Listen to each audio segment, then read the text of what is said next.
बढ़ी हुई स्प्लीन में कौन सी दवा चलाने से स्प्लीन का बढ़ा हुआ कम हो जाता है? डॉक्टर वकील अहमद एमपीटी ऑर्थो द्वारा बताया गया इस है। चैनल को सब्सक्राइब करें और बेल आइकन को भी दबाएं ताकि आपको हेल्थ संबंधी वीडियो का नया अपडेट सबसे पहले। Hello friends, good morning. आज की वीडियो में हम लोग बात करते हैं स्प्लेनोमेगैली की। स्प्लेनोमेगैली एक कंडीशन है जिसमें कि स्प्लीन की साइज बढ़ जाती है। किसी भी टर्म में अगर मिगैली लगा है तो उसका मतलब क्या होता है कि संबंधित आर्गन बढ़ जा रहा है। जैसे हिपैटोमिगैली, हिपैटोमिगैली मतलब लीवर की साइज बढ़ गया है। तो लीवर की साइज बढ़ जाता है तो उसको क्या बोलते हैं? हिपैटोमिगैली। और स्प्लीन की साइज बढ़ती है तो उसको क्या बोलते हैं? स्प्लीनोमिगैली। अब अगर दोनों की साइज बढ़ जाए तो उसको क्या बोलते हैं? स्प्लीनो हिपैटोमिगैली या हिपैटो स्प्लीनोमिगैली। यानी दोनों की साइज बढ़ जाए इस तरह से। तो किसी भी आर्गन का नॉर्मली साइज बढ़ता क्यों है? देखिए, इससे घबराने की कोई बात नहीं। किसी भी आर्गन की साइज अगर बढ़ गई है यानी उसमें मिगैली जैसा टर्म आ गया है, जैसे स्प्लीनोमेगैली हो चाहे हिपैटोमेगैली हो, अगर ऐसा टर्म आ गया है इसका मतलब क्या है कि शरीर किसी इन्फेक्शन को रजिस्ट कर रही है या शरीर किसी इन्फेक्शन को हटाने की कोशिश कर रही है। तो आज के पूरे वीडियो में यही हम लोग देख लेते हैं कि स्प्लीनोमेगैली होती क्यों है, क्या किया जाए उसको, और फाइनली उसका होम्योपैथिक ट्रीटमेंट क्या है। एकदम लास्ट में आप देखते रहिए, 3 दवा बताते हैं, उससे आपका जो स्प्लीन की जो साइज बढ़ी हुई है निश्चित सही हो जाएगा। तो स्टार्ट करते हैं। तो देखिए, पहले सभी बातों को समझने से पहले आप ये समझ लीजिए कि जो स्प्लीन है उसका काम क्या होता है। तो स्प्लीन का काम एकदम क्रूशियल होता है। जैसे लीवर का काम एकदम प्रोसेसिंग होता है, शरीर की पूरी व्यवस्था को प्रोसेस करना लीवर का काम होता है, उसी जैसा कुछ काम है किसका? स्प्लीन का। यानी इस तरह से आप समझ लीजिए कि जो लीवर का छोटा भाई स्प्लीन है, यानी जो लीवर काम कर रहा है उसी को मोरालेस स्प्लीन भी करता है। तो देखिए, काम क्या है स्प्लीन का? पुरानी ब्लड सेल्स को फिल्टर करके नष्ट करना। यानी जो भी डब्ल्यूबीसी आरबीसी का लाइफ स्पान पूरा हो चुका है ना, जैसे आरबीसी 120 दिन बाद खत्म हो जाती है, डब्ल्यूबीसी 5 से ज्यादा दिन बाद खत्म हो जाती है, तो उसको नष्ट करना, यानी जो पुरानी वाली है उनको नष्ट करना, क्योंकि शरीर के लिए उतनी इफेक्टिव इफिशियंट नहीं होती हैं। तो देखिए, पुरानी ब्लड सेल्स को फिल्टर करके नष्ट करना। दूसरा काम है आरबीसी और प्लेटलेट्स को स्टोर भी करना। अगर तोड़ रहा है ना,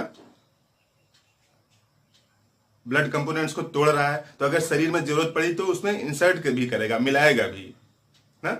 तो आरबीसी और प्लेटलेट्स को स्टोर करना। तीसरा, इन्फेक्शन को रोकने के लिए डब्ल्यूबीसी को बनाना। इन्फेक्शन रुका रहे, इन्फेक्शन ना हो, उसके लिए डब्ल्यूबीसी भी बनाती है। तो आप समझ लीजिए कि इन्फेक्शन को रोकने के लिए डब्ल्यूबीसी बनाना ये फर्स्ट लाइन ऑफ डिफेंस है। फर्स्ट लाइन मतलब कोई भी इन्फेक्शन होगा तो पहले डब्ल्यूबीसी एक्टिवेट हो जाती है। तो अगर इन्फेक्शन हुआ शरीर में कोई, तो ढेर सारे डब्ल्यूबीसी की जरूरत पड़ेगी नहीं। जब ढेर सारे डब्ल्यूबीसी की जरूरत पड़ेगी तो बनाएगा कौन? स्प्लीन। इसलिए स्प्लीन अपने थोड़े साइज को क्या कर लेता है? बढ़ा लेता है, ताकि जो मांग है उसको पूरी कर सके। तो स्प्लीन के बढ़ने से घबराने की कोई बात नहीं, बस सचेत रहने की जरूरत है और प्रिवेंटिव मेजर अपनाने की जरूरत है और दवा खाने की जरूरत है। ठीक हो जाता है आसानी से, घबराने की कोई बात नहीं। तो इस तरह से 3 काम हैं। तो स्प्लीन बढ़ा यानी एक इंडिकेटर है कि शरीर में कोई इन्फेक्शन हो चुका है। अब बढ़ने का कारण क्या है?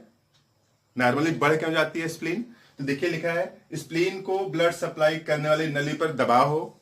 यानी अगर लीवर बढ़ गया हो, जैसे फैटी लीवर जैसी सिचुएशन आ गई हो, तो फैटी लीवर जैसी सिचुएशन आ गई है तो प्रेशर जनरेट करता है किस पे?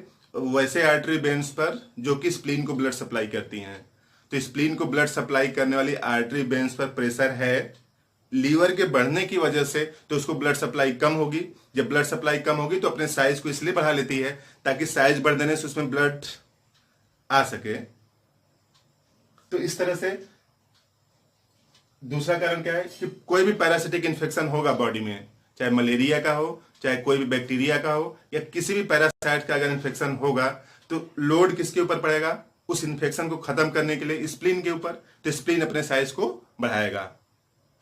तो इस तरह से स्प्लीन की साइज बढ़ जाती है। अब स्प्लीन की साइज अगर बढ़ जाती है तो लक्षण कौन कौन से आएंगे, कैसे आपको पता चलेगा?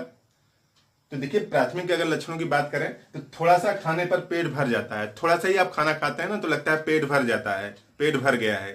इसलिए ऐसा है कि स्प्लीन बढ़ गया ना, तो देखिए जैसे मान लीजिए कि ए स्प्लीन है, इस तरह से ए आर्गन स्प्लीन है, इसी के बगल पाया जाता है स्टमक, ए स्टमक है। तो अगर ये बढ़ गया ना, ये क्या है, स्प्लीन, ए स्प्लीन है और ये स्टमक है ना। अगर ये स्प्लीन बढ़ गया ना, तो स्प्लीन बढ़ गया तो इसके ऊपर प्रेशर लगाएगा कि नहीं? अगर इसके ऊपर प्रेशर लगाएगा तो आप थोड़ा सा ही खाना खाएंगे तो लगेगा पूरा पेट भर गया।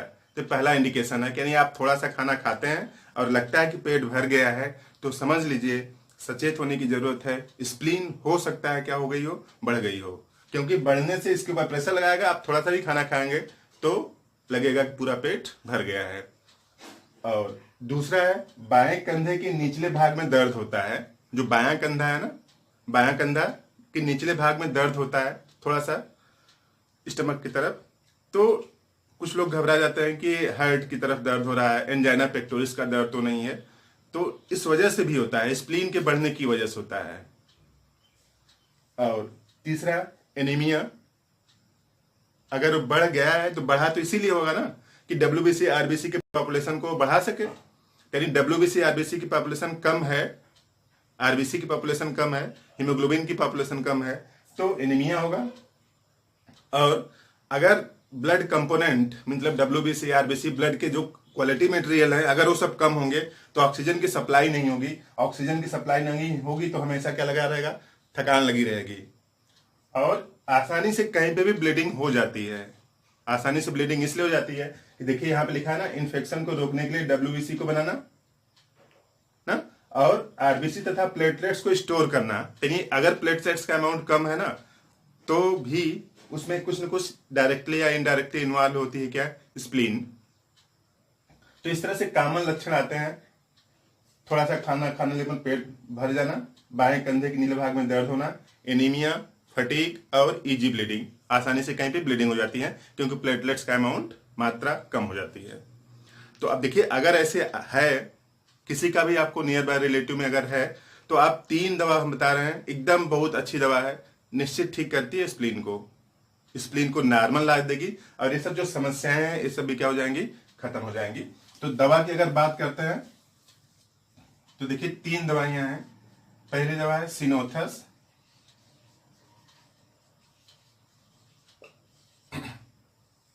सिनोथस क्यू। इसका 20 बूंद ले लीजिए। 20 बूंद लेने के बाद 1 कप पानी में डाल दीजिए, यानी 20 बूंद 1 कप पानी में डाल करके आप सुबह पी जाएं। 20 बूंद 1 कप पानी में कब पीना है इसको, सुबह। और दूसरी दवा है एजाडिकेटा क्यू। इसकी 20 बूंद दोपहर में पीना है। यानी पहली दवा को सुबह 20 बूंद पीना है और दूसरी दवा को दोपहर में 20 बूंद पीना है, एजाडिकेटा को। और तीसरी दवा है ल्यूपस एस्पेरा, इसका 20 बूंद शाम को पीना है। यानी ये 3 दवाओं से आपका जो बढ़ा हुआ स्प्लीन है वो अपनी नॉर्मल यथावत सिचुएशन में आ जाएगा जैसा पहले था। तो पहली दवा सिनोथस क्यू 20 बूंद सुबह पीना है, दूसरी दवा एजाडिकेटा क्यू 20 बूंद दोपहर में पीना है और तीसरी दवा ल्यूकास एस्पेरा 20 बूंद शाम को पीना है। तो इन 3 दवाओं से आपका जो बढ़ा हुआ स्प्लीन है वो नॉर्मल जरूर आ जाएगा। तो अगर ये आपको जानकारी अच्छी लगी, आपने कुछ भी 2 से 5 लाइन कॉन्सेप्ट समझा, तो आप इस चैनल को जरूर सब्सक्राइब कर दें, फ्रेंड्स भी सब्सक्राइब करवाएं, उनको भी बताएं कि इस चैनल पे जितने भी वीडियो हैं सब काम के हैं और हेल्थ संबंधी जानकारी अवेयरनेस को क्या कर सकते हैं, बढ़ा सकते हैं। तो आप अब तक वीडियो को देखा, मतलब अंत तक देखा, इसके लिए आपको